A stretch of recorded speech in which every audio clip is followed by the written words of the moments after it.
Welcome back. It's time for Media Watch. Aurore Dupuis joins me in the studio with the latest headline-grabbing news. Aurore, hello.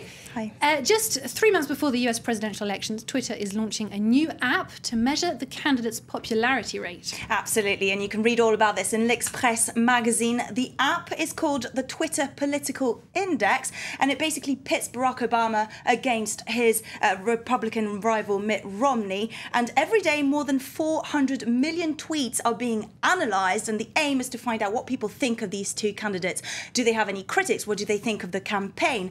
Well, at the end of the day, each candidate receives a grade from 0 to 100, and the higher you get, the more popular you are. And so at the launch of this app, well, Barack Obama was actually more popular with a total of 44 and Mitt Romney with only 26. So according to L'Express magazine, well, this is a war for politicians trying to hold on to the most followers as they can on the internet. And already Mitt Romney is caught in a controversial story where he's accused of buying hundreds of thousands of followers on Twitter in a bid to boost his image on the World Wide Web. Well, that won't necessarily work, because as we speak, Barack Obama has more than 18 million followers on Twitter. That'll be hard to beat. Let's take a look at Obama's page. Yes, let's take a look at it, and you can see a picture of Barack Obama on the phone there in a jet, and he's calling the US women's gymnastics team, a group of 5 teenagers nicknamed the Fab Five, who have won the hearts of millions of Americans, of course, because they clinched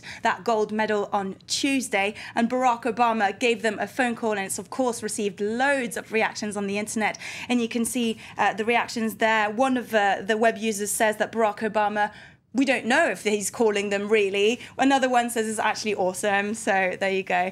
And meanwhile, another Olympic champion also received a phone call from Barack Obama, and that is Michael Phelps, the American swimmer who's now the most decorated Olympian in history. He's got 19 medals around his neck now. And Sounds heavy. It sounds heavy. And in USA Today, well, he describes his conversation with Barack Obama, and he says, I quote, "It was pretty cool to talk to the president." And basically, Barack Obama said to him that everybody at home supported him and encouraged him, was indeed very proud of him. And at the end of the conversation, before hanging up, Barack Obama reportedly said to him, "Make sure you tell your mum that I said hi." Oh, that's pretty sweet. Now, the Olympics were unfortunately overshadowed by several scandals recently, including the badminton gate, as it were, but also the death of a cyclist who got run over by an Olympic bus. Yes, indeed, a 28-year-old cyclist who was run over just outside the Olympic Park, and he got run over by a press bus. Now, his death has revived the debate around road safety in London. We can take a look at a blog in The Guardian. It says that tragically, the accident took place at a location where we've been warning Olympic authorities for 6 years. And indeed, we need to improve the infrastructure. We need to add more cycle lanes. We need to limit the speed limits. So anyway, the Guardian is saying clearly authorities failed to provide adequate, safe cycling routes around the Olympic Park, and a huge amount of money was spent, and we can't see the results. That's according to The Guardian. Now, on this issue, another champion, Bradley Wiggins, he also had his view on that story. And basically, during a press conference, he said that wearing a helmet should be made compulsory. Now, of course, according to The Guardian, half of the accidents occur with big vehicles like trucks or buses. A helmet isn't going to save you. Exactly, a helmet is not going to save you. So his comments have been, qualified as ridiculous on Twitter. A bit naive, perhaps. And so on Twitter, we can take a look there.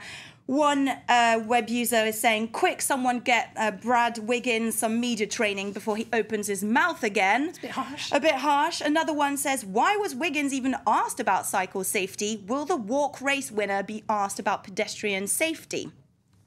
Right. Well, meanwhile, the Russian president is currently in London, where he got a taste of Olympic fever and met with David Cameron. Absolutely. And it's the first time that Vladimir Putin comes to Britain in 7 years. Now, he went to Downing Street to discuss serious issues such as security, human rights and trade, but also the war in Syria. As you know, his visit comes just 2 weeks after Russia and China both vetoed the UN resolution and as the battle rages on in Syria's second city, Aleppo. But after that serious meeting at Downing Street, Putin went on to watch a judo competition, is that right? Yes, and we can read all about this in the Daily Telegraph, which says that it's just another chance to enhance Vladimir Putin's action man image.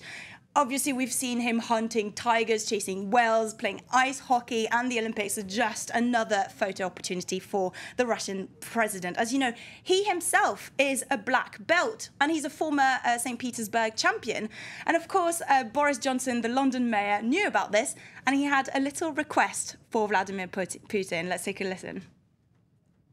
I hope he'll take part. Isn't he a dad? I think that's what we want to see.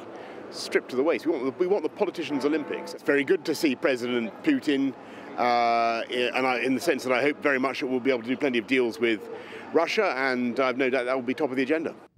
And Boris Johnson was making a buzz yesterday on a zip line, wasn't he? Yes, he was. He was actually in central London and he got stuck on that zip line halfway through, waving at fans with 2 flags.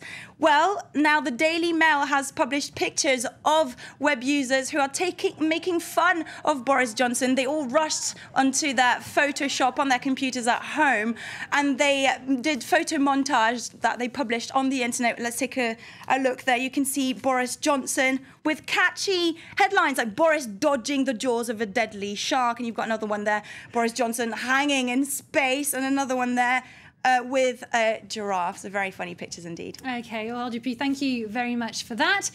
Stay tuned. Coming up next is Web News.